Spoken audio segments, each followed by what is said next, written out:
Hey, what's going on, everyone? It is B. Avery here for another episode of Just My Opinion. Thank you so much for tuning in. I really do appreciate it. And with this one right here, guys, we are doing another session of Insecure. This time it is season 2.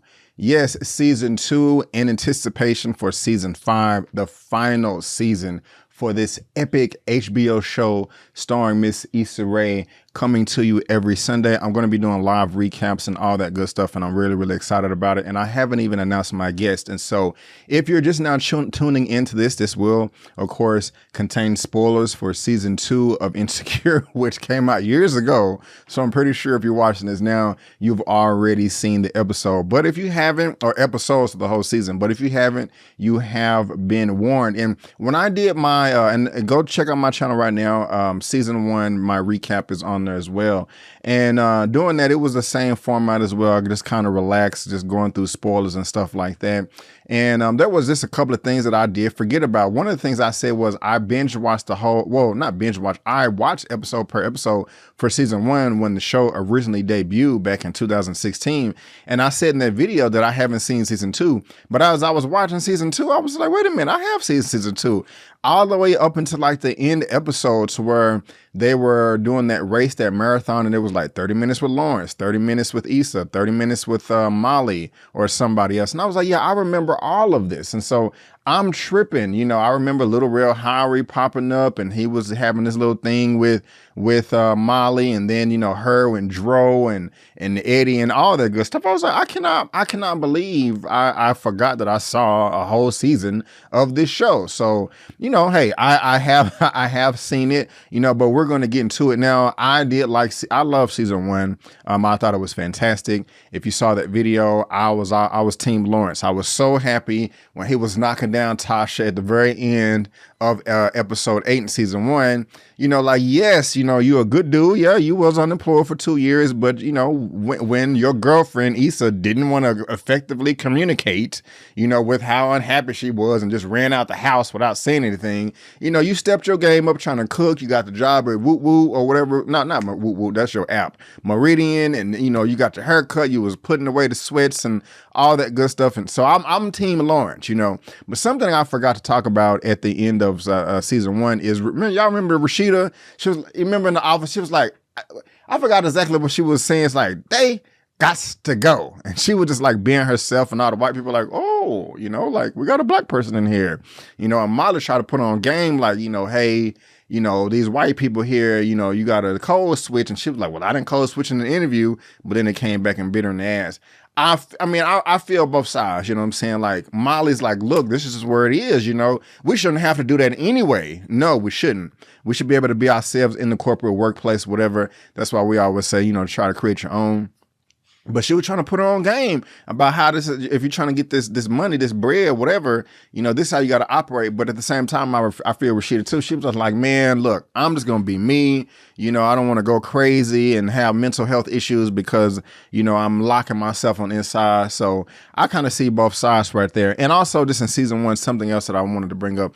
I love the way that Lawrence approached Daniel at the We Got Y'all function seminar banquet, whatever it was outside. Because Daniel popped up. Molly was like, what you doing here? And then Issa, evil ass, was I'm just wrong one call her evil, which she was doing some messed up stuff, talking about, you were just some itch I was trying to scratch. And he like, really? And then like walked off. And so Lawrence was peeping game. He went out there. He didn't be like, hey man, who the F are you? You know, he didn't do all that stuff. Like, he screamed at Issa at the Rite Aid store. He was just like, hey, you know, so what's your relationship with we got y'all? You know, I like how he did that. You know, that's dope right there. That's dope. That is the proper way you try to inquire on what the hell is going on with your past woman for 5 years, you know. And you know, that was, you know, Daniel don't know what's going on, but I just like that exchange right there. I'm like, okay, that's what's up right there. That's respectable. But let's go ahead and get into season 2 real quick. This is going to be real casual. You know, I'm just going to be throwing comments at you. I got, you know, a few pages of notes, but what I like about season 2 is just like the glow up for all the characters. You know, it just seemed like everything just stepped up. The makeup, the design, hairline, the hair, just the swag of everybody. I was like, okay, Issa, okay, Molly, I see y'all looking good. Y'all was already cute in season 1, but you're now cuter in season 2. But somebody that does not feel that way was Felix. I think that was his name at that party. You know, the suit, he was like, he had some muscles on him, but he was like super nerdy, like, oh, Issa, you changed up your hair. You know, are you going to change it back? And I was like, damn. Because she texted him, I think this was like episode 4 or 5. She texted him at the courtyard like, hey, I'm out here. And he came and he was just not impressed. You know, I was like, damn, cuz I respect the honesty and like not wasting time. You know, nobody want to waste nobody's time. You know what I'm saying? I was gonna make a sidebar, but I'll come back to that. But I don't know. I mean, he was acting like Issa was just like a boogaboo. You know what I'm saying? Like that could have been cool. Maybe he on his mission. Maybe he on his purpose. Like, look, I don't even want to. Even if you're cute, I don't even want to keep you around as a friend with benefits. I am trying to have a woman walk down the aisle. You know, so I don't know. He just wasn't feeling her. You know, I was. You know, Issa got her own little thing right here. I do appreciate it, and they're just kind of expanding. You know, or the next chapter of what happened in season 1. You know, Issa was trying to, well, she didn't stay faithful to Lauren. She was trying to, but she, you know, infidelity. And she cheated on him. But now that's not working out. She's just trying to date more and get around and not be locked down. You know, at one point in the episode, she was like, oh, yeah, this is time for my hotation or whatever. I can't do it like her. You know, I don't got those woman mannerisms. But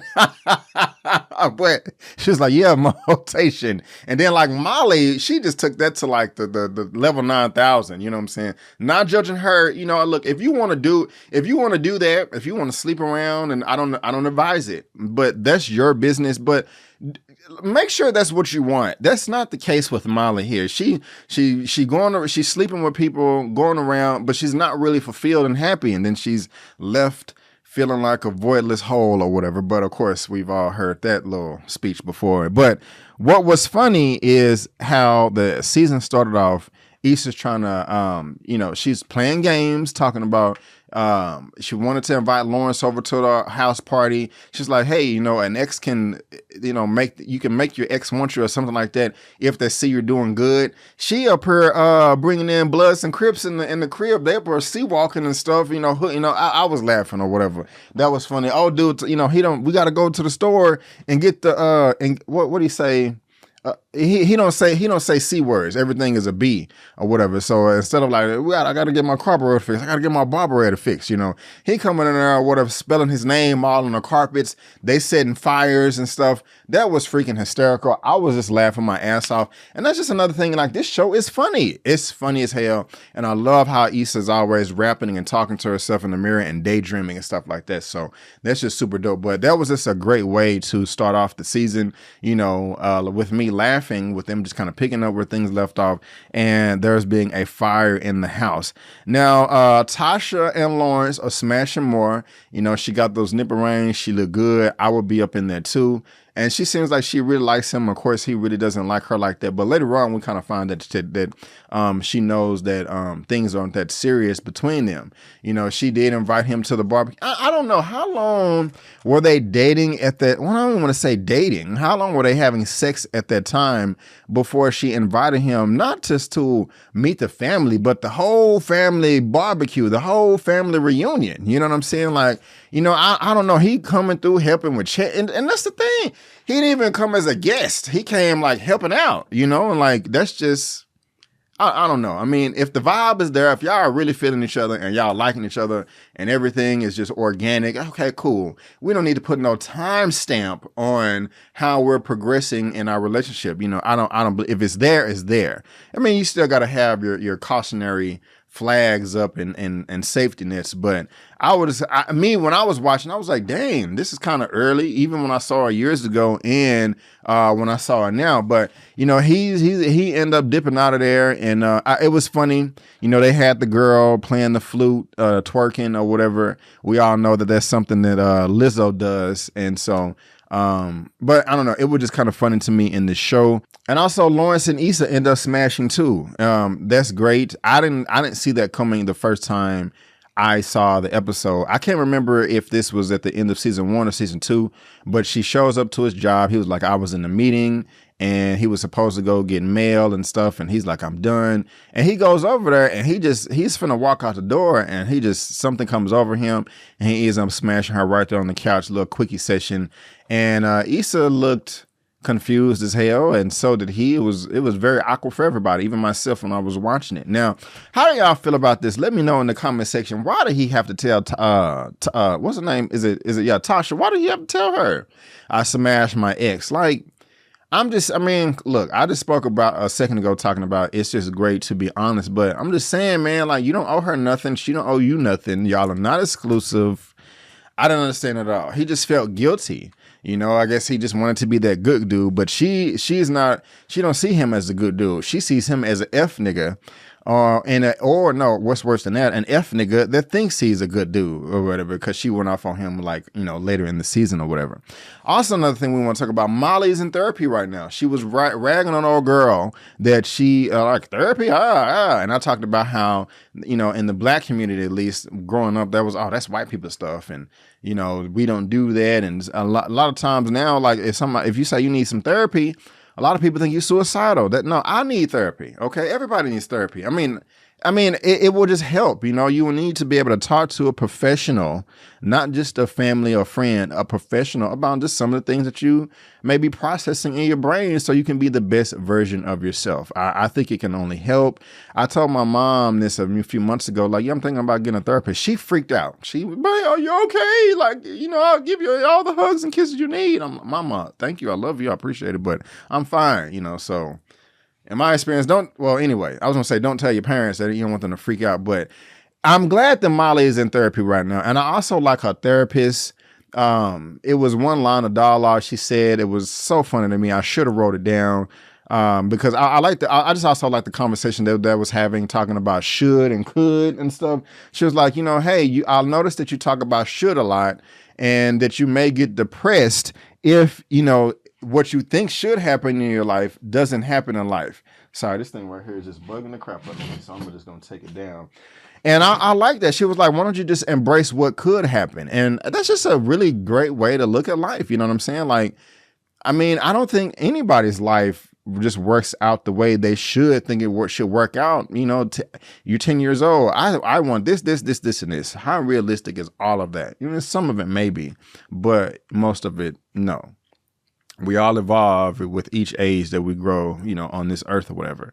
And so I really do like that she's in therapy right now. And another thing is like she just really trying to expand on her relationships. But before I go there, because I definitely want to talk about that, we also got to talk about We Got Y'all. And I think her coworker is Frida, the white girl. But we have this vice principal, Gaines. He's pretty, I just say he's prejudiced. It doesn't make sense for me to call a black person racist because we just don't have that power. And now Frida tried to explain that, talking about, you know, over control over somebody's opportunity, you know, in their life. You know, he is a principal, but with the system we live in, that can easily, you know, be, how I want to say this, you can easily shift through that, you know, if you have the complexion for the protection, you know, if you know what I'm saying. But, you know, he was still wrong, though, you know, being discriminatory, you know, telling look, I understand that, like, especially Frida, she was like, the school is 86% Latino, but there are no Latino people in this class. It's only black people. And like, look, if only black people show up, then it is what it is. But if he was going around lying to the Latino or I know it's a difference between Hispanic and Latino. So I apologize. I should have that memorized. There is a difference, but Latino and or Hispanic, if he is lying to those students saying that the program is full, that's BS, man. You can't be just doing stuff like that. I don't like that at all. You know, I was also kind of laughing. I don't know why this was funny to me, but when he was on the phone, he was like, just throw some salt. He was like, just throw some dust on it, Larry. Dang, you know. I don't know why. I just had to write that down. That was just kind of funny to me. But we also got Molly. She's trying to fit in at work. She's finding out that you know, the white boy at her job is potentially getting more money than her, excuse me. I don't know how she had access to his check and she was able to open it up. That's weird. I'm just thinking, like, does nobody do direct deposit? I don't know. It's just some of the things that kind of crossed my mind. And, you know, she's trying to fit into the boys club or whatever, going to the hockey game and all that. Now, you know, trying to fit in with her boss. Now, I also forgot that Sterling K. Brown was in this series as well. She talked about, you know, good looking brother. You know, he's in a ton of stuff. But the first thing that popped up, he was in Black Panther, you know, in that intro scene. But, you know, she was talking about, yeah, he fits on the checkbox, you know, this, and this. And he seemed like a stand-up brother. But it was just really nothing special about him. Like, his personality just kind of seemed bland to me. And I think Molly's brother or older brother, younger brother called him out, you know, call her out for that. Like, are you really feeling this dude right here? Like, don't just be wasting his time, you know, if you know, and she don't know. I don't even think that Molly slept with him. Correct me if I'm wrong in the comment section, you know, and so, yeah, they didn't even sleep together. I don't think. And so I don't know. Did they sleep together? I don't think they did. However, not Molly, but Issa was getting it in. She was trying to do it with Nico, and he was not feeling that. He trying to go to the restaurant or whatever. And it's, I mean, she was throwing it at him too. He was like, do you want to go to the restaurant? She was like, no. It's funny because everyone, you know, sometimes a dude, he's interested in sex, but just sometimes a dude does not want to rush it for a number of reasons. And a lot of times women can get very confused by that. You know, if they have to beg for sex, they just, what the hell? I got to beg for sex. You know, it's pretty wild. You know, I won't get into all that right now, but, you know, if a woman feels denied or whatever, you know, they feel some type of way about that. But she was also trying to get in with Eddie. They would headbutting or whatever, and it was funny, you know, awkward sex scene they tried to have the first time. Also later on in the season, she just popped up at his crib. Like, what are you doing? She got done up and was looking cute and all that, just gonna go, hey, what's up? And he like, oh, my bad, did I text you? And she gonna use the whole charger thing, like, hey, you know, I got this charger in my crib. Did you leave it over there? And it's just funny, you know. It's funny to me the way she was navigating this whole thing right here. And I think it was I can't remember if it was Eddie or somebody else she was trying to have sex with. But when they was trying to touch her, she kept giggling it just was weird. It's like, okay, this is going to turn me off. And somebody was like, are you okay? She was like, I'm just ticklish, you know, and so whatever. Also, what do we want to talk about? Yeah, Issa can't get none. Lawrence did have a kind of a wild encounter with police.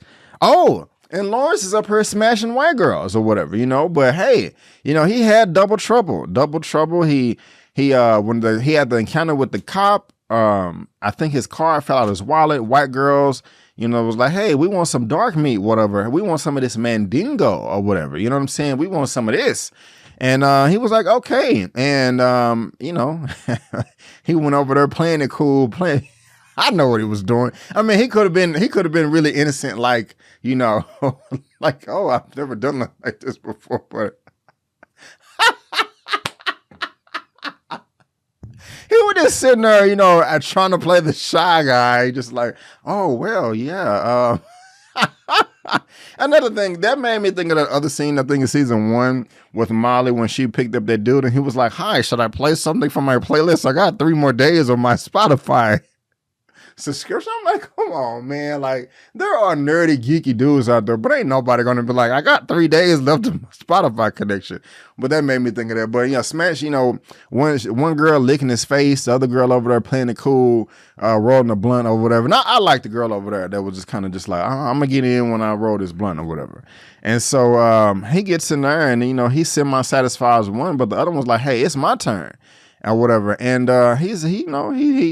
he don't got all the energy he needs or whatever. And they want LaMarcus. LaMarcus is apparently one that knocks him through the headboard. LaMarcus is, the guy, when you put it down, you want to have them looking for you in the daytime with a flashlight. Apparently that's who LaMarcus is.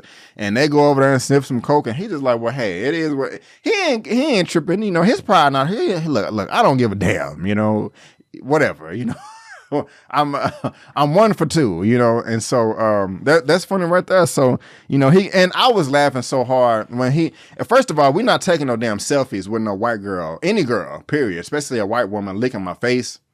No, the phone would have been broke. I would Ultra Instinct would have kicked in. No, hell no. Like, are you serious?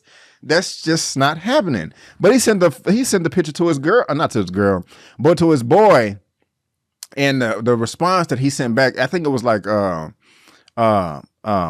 what's his name? Jerome off of Martin. And he was like, you go, boy. And he was like, doing a little thing or whatever.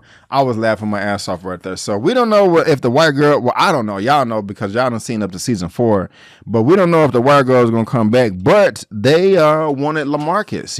They wanted LaMarcus. Now, let's get into this right here with Molly or whatever. She is expanding her dating pool or whatever. She's starting to, Dro, her childhood friend, is coming back, and he's married to Candace, and they dancing. What kind of dance moves was that I just tried to do? But they dancing on the floor, getting all close and doing all this grinding, and he doing this and she doing that, and da da da da da da da. And she's like, whoa, man, I'm feeling you cute, but hey, you married. I don't think your wife or whatever like that. He like, it's cool, baby, it's cool. She would be cool. She's like, no, it's not. She's like, hey, I'm in an open marriage. She's like, what?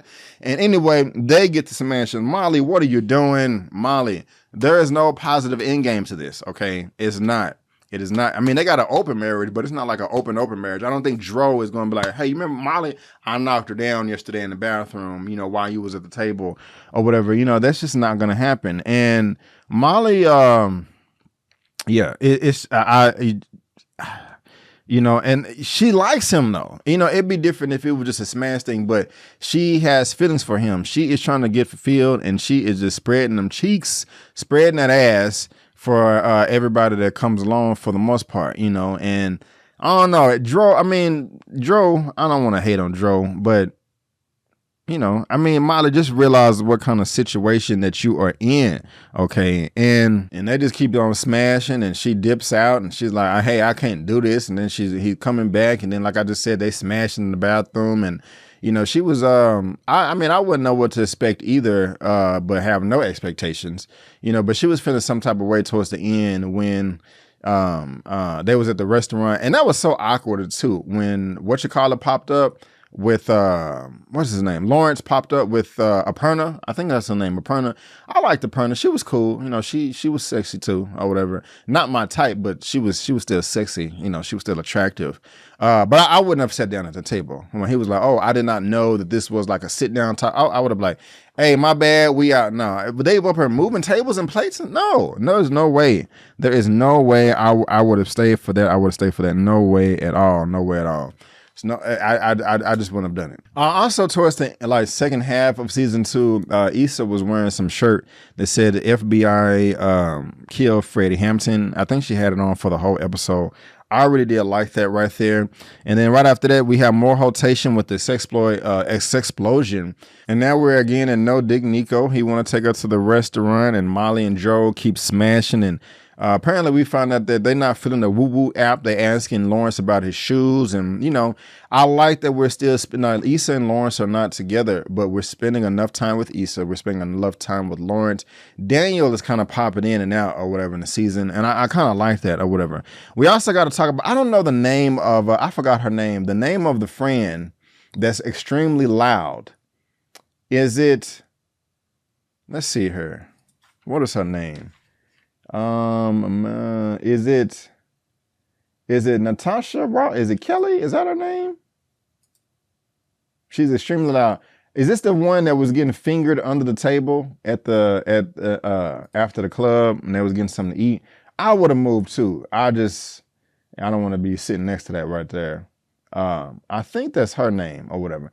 But she's a trip. I really haven't been feeling her character in season 1, even in season 2. She said something at the end of season 2 that we're talking about right now that I did like. I'm like, okay, that's what's up. But we got to talk about this. Not Lawrence, but Daniel and Issa are starting to smash a little bit more too. Well, they was doing something and hanging out, and she started sucking his dick.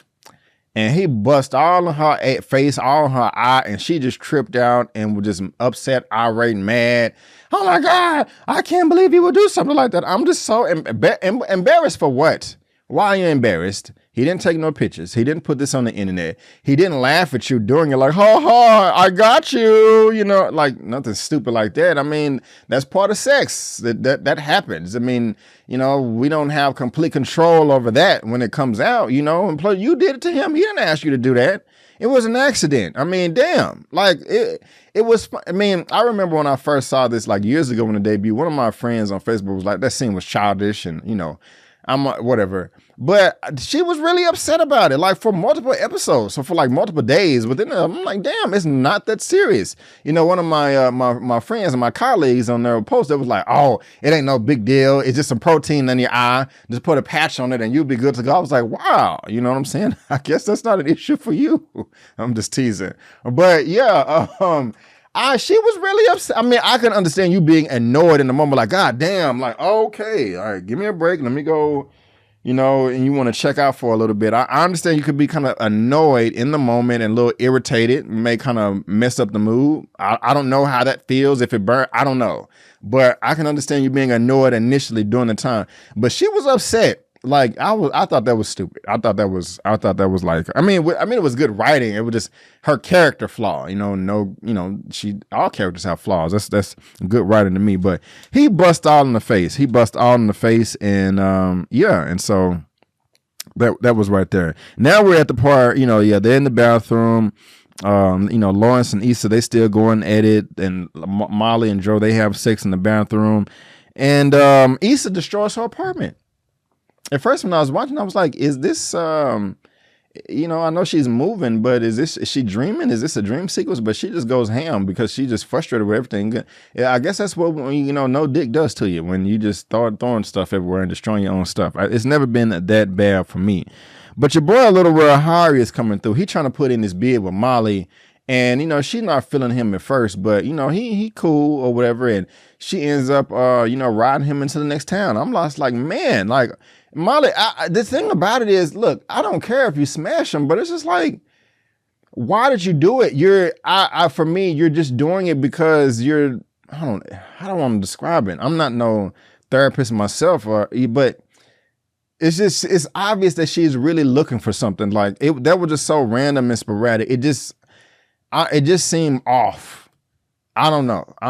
I'm probably gonna get ripped to shreds in the comments for that, but you know, hey, let's go. That is why I'm here. That is why I'm here. And we're at the end now. Molly is still having sex with Dre, and Issa moves in with Daniel. She moves in with Daniel, and I still got to binge watch season 3 and season 4 before I get into season 5. And so let me go ahead and do that right now. But guys, that is just my little recap review reaction for season 2. Kind of all over the place, but it's all good. I know I'm 4 years late, but let me know what you thought about season 2. Let me know what you thought about my commentary, all that good stuff in my video. Please let me know down in the comment section below. Let's get this conversation going and keep it flowing. If you like this video, please go ahead and give me the thumbs up and also subscribe to the channel. Please help me reach 35,000 subscribers. But guys, again, I want to thank you so much for tuning in. Before you go, don't forget that my name is Brandon Keith Avery, and that's just my opinion. Peace.